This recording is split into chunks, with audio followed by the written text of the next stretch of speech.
What's good, everybody? It's the one and only Brotherhood Healing, and today I am wanting to talk to you about why you feel as though it is hard to just do the thing that you need to do, or do the things that it is you're looking to do, or why you're just wanting to give up, whether it be giving up on a job, on a dream that you have, or even just existence overall. So the reason why you're wanting to give it up is because of something that you're ignoring. There's something within your mind that you're trying to ignore. Or it's a blockage, really. It's really a blockage inside of your mind that is causing you to not pursue the things that it is you're looking to do. Somewhere inside your mind, you feel as though you don't have X, Y, and Z, and therefore you're not going to pursue that dream. And you have to realize there's probably millions of people out there right now that are probably able to do what it is that you're wanting to do with the things that you already have. Like, I think we have to become grateful, and we have to ask ourselves, how do I get to where I need to go with the things that I currently have in my vicinity? Once you figure it out, then you can put yourself at the frequency of getting to where you need to go with the things that you already possess in your, how would you say it? The things that you possess in your, or have in your possession. So,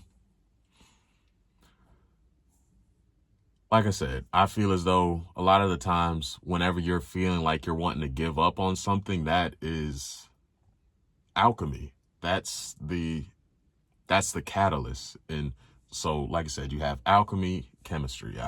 Honestly, from a metaphysical perspective, they're one and the same. Like you said, alchemy is nothing more than taking one thing and transmuting it into another. Like, for example, turning dirt to gold. Like I said, it's the same thing, except it's more on a mental aspect. You're using that energy of being sick and tired of being sick and tired, and you're using it to fuel your dreams and your passions. That's just like with the movie by 50 Cent, Get Rich or Die Trying. What did he do? He got rich. Why? Because he knew he was going to get it regardless, whether he had to live or die.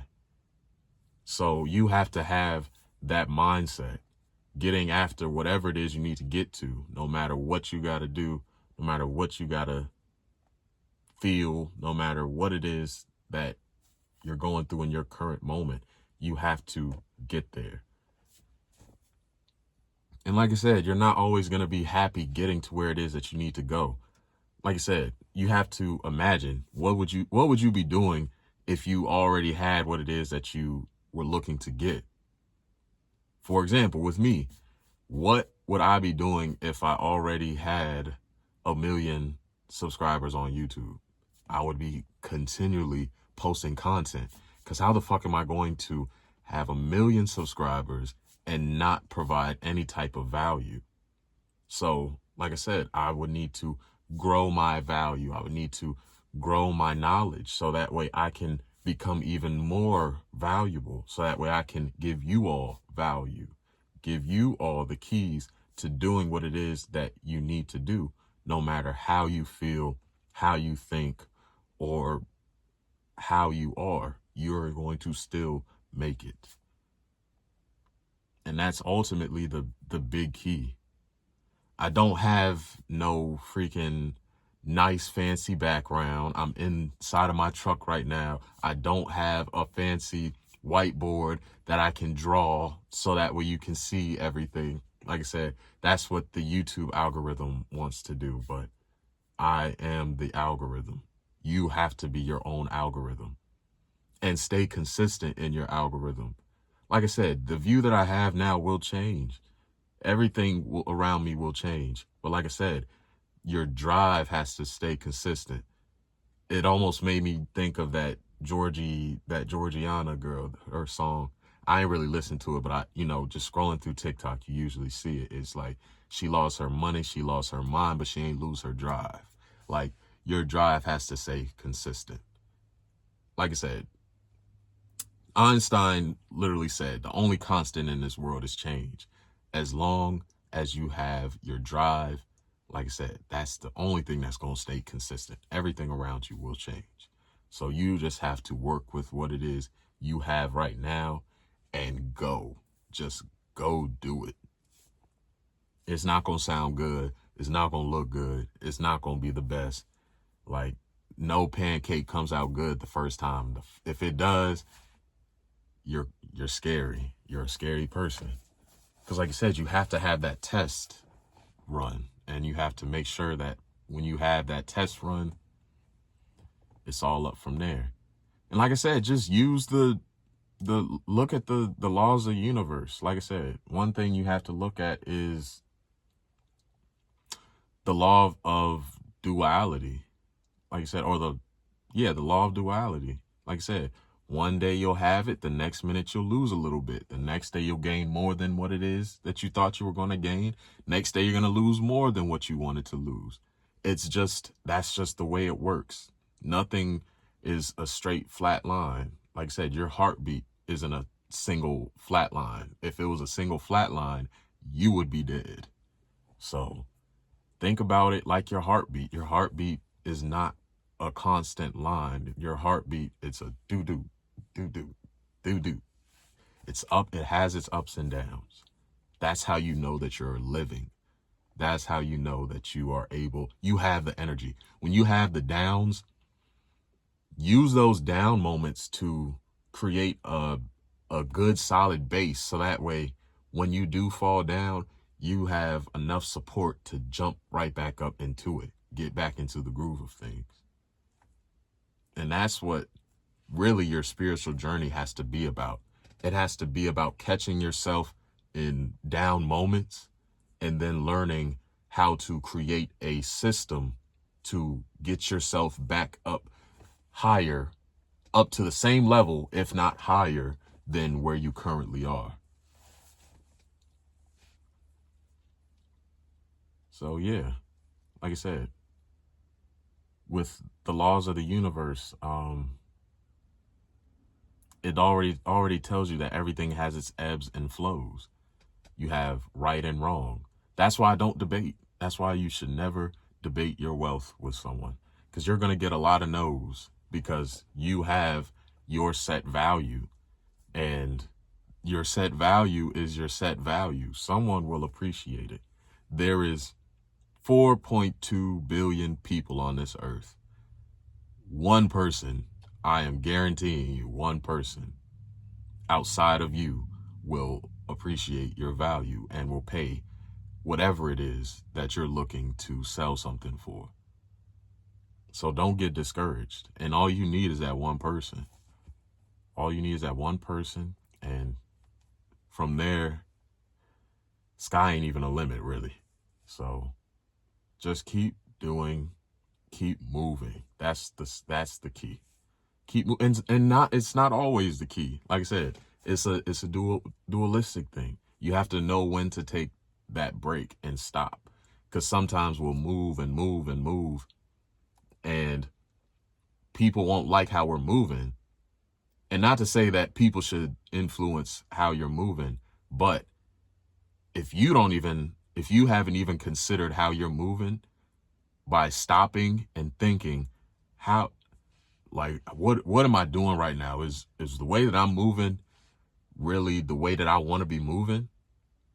And if you don't even agree with how you're moving, then I think that's your sign where you need to stop, meditate, reevaluate, then innovate. And then you keep going. And that's the key. Like I said, sometimes we do get caught up in having constant motion, but no motion is still motion. Yeah. Yes, no motion is still motion.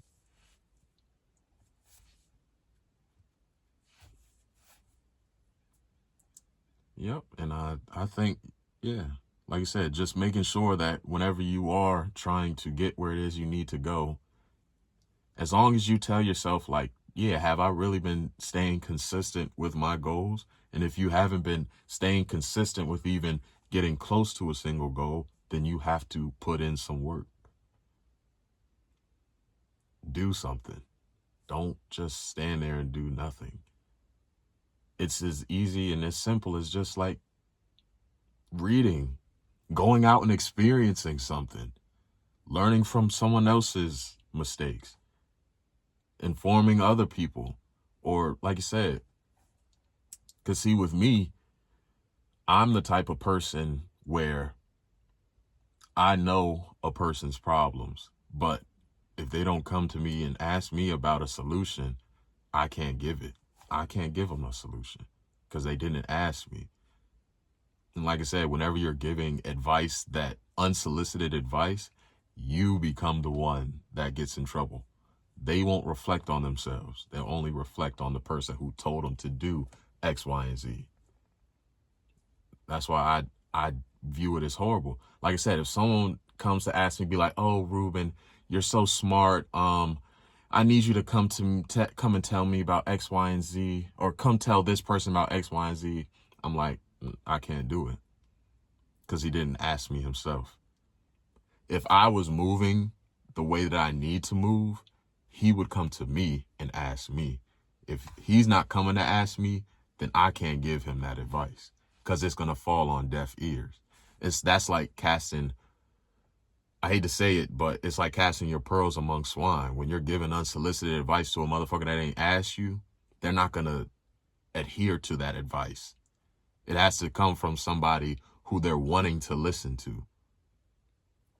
That's like with a parent. When a parent's trying to tell their kid, "Oh, you need to save your money. You need to invest. You need to do X, Y, and Z." The kid's like, "Hell no, I'm going to spend it even more. Shit's that nigga telling me da-da-da-da-da-da." But if it was their biggest celebrity being like, "Yeah, bro, I'm telling you, save your money, invest in X, Y, and Z, and da-da-da-da-da," they'd be like, "Damn, yeah, I do. I will invest. I will do X, Y, and Z." And then the parents are going to get mad because it's like, "Nigga, I was trying to tell you that from the jump." But you're not the person they want to hear it from. So you have to make sure that you become the person that they want to hear advice from. And yeah, that's really what it's all about. And I think that's the end of my video. If you like what I've been saying, like, comment, subscribe, all that, and I will see you all in the next video.